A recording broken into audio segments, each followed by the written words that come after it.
Hi, my name is Darren from HTJ.tax, and we're the team that seeks to demystify that sometimes confusing world of international tax. And today, once again, we have the honor and the privilege of having a conversation with Mark Morris. Mark, would you like to introduce yourself?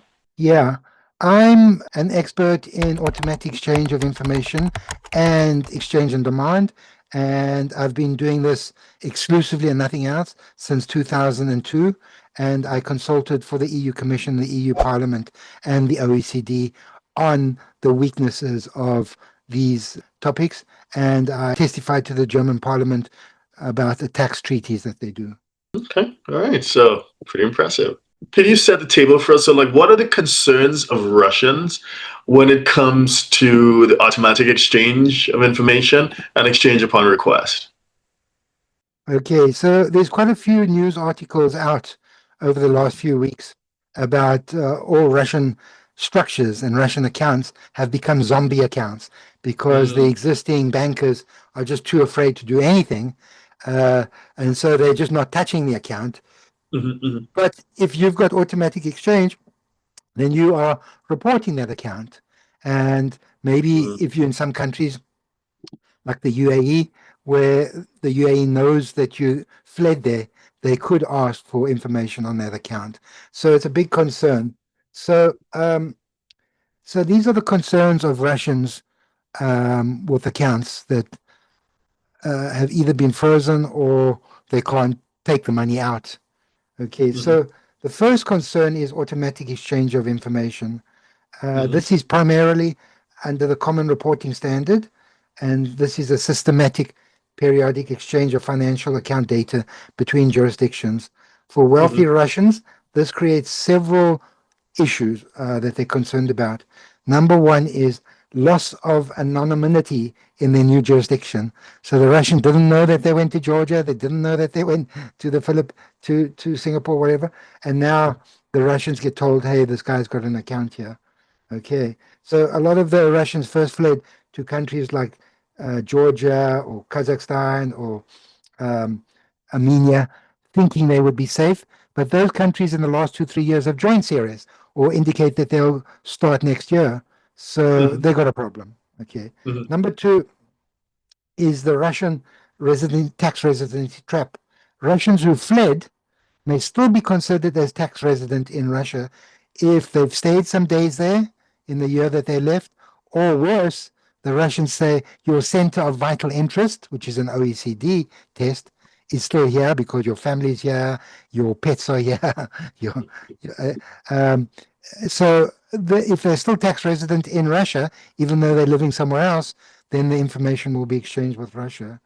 Um, so automatic exchange of information reveals the full picture, and so this information can be used for you to pay outstanding tax bills, whether there was any currency violations in fleeing, uh, whether there was capital controls that they bypassed, mhm. uh, and then political pressure can be put on these people who fled, saying you've got an account there, unless you send the money back, or you're going to arrest your family or something like that.